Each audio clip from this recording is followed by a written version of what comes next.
Alright, let's try it one more time.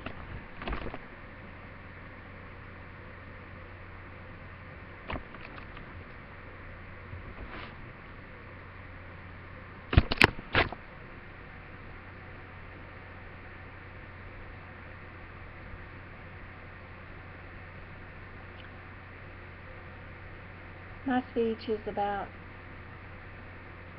September the 11th, President George Walker Bush addressing the nation. President Bush delivered his speech at 8:30 p.m. and the speech goes as, "Good evening. Today, our fellow citizens, our way of life, our very freedom came under attack in a series of deliberate and deadly terrorist acts. The victims were in planes, in their offices, secretaries, businessmen, women, military and federal workers, moms and dads, friends and neighbors. Thousands of lives were suddenly ended by evil, despicable acts of terror. The pictures of airplanes flying into buildings, fires burning, huge structures collapsing have filled us with disbelief, terrible sadness, and a quite unyielding anger. These acts of mass murder were intended to frighten our nation in chaos and retreat, but they failed. Our country is strong. A great people has been moved to defend our union. Terrorist attacks can shake the foundation of our biggest buildings, but they cannot touch the foundation of America. These acts shattered steel, but they cannot dent the steel of America.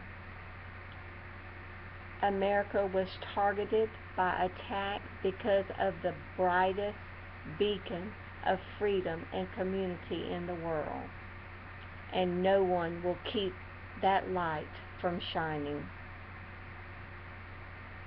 Today our nation saw evil, the very worst human nature, and we respond with the best of America, with the daring of our rescue workers, with the caring of strangers and neighbors who came to give blood and help in any way they could. Immediately following the first attack, I implemented our nation's emergency response plan. Our military is powerful and it is prepared. Our emergency teams are working in New York City and Washington, D.C. to help with local rescue effects. Our first priority is to get those who have been injured and to take every precaution to protect our citizens at home and around the world from future attacks. The function of our government continues without interpretation. Federal agencies in Washington, D.C., which had to be evacuated today, are reopening for essential personnel tonight and will be open for business tomorrow. Our financial institutions remain strong, and the American economy will be open for business as well. The search is underway for those who are behind these evil acts. I've directed the full rescue resources of intelligence and law enforcement and communities to find those responsible, to bring them to justice. We make no distinction between the terrorists who committed the acts and those who harbor them. I appreciate so much the members of Congress who have joined me in strongly condemning these attacks, and on behalf of the American people, I thank the many world leaders who have called to offer their condolences and assistance. America and our friends and allies join with all those who want peace, security in the world, and we stand together to win the war against terrorism.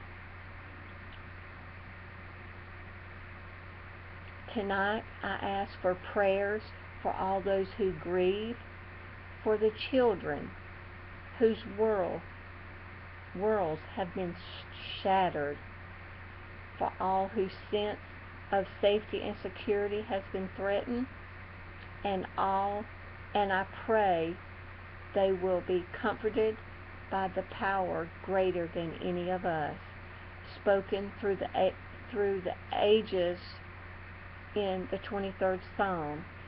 Even though I walk through the valley of the shadow of death, I fear no evil. You are with me.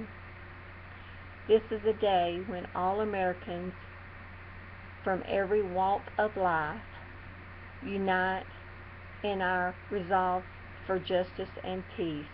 America has stood down enemies before, and we will do so this time. None of us will ever forget this day, yet we go forward to defend freedom and all that is good and just in our world. Thank you. Good night. God bless America.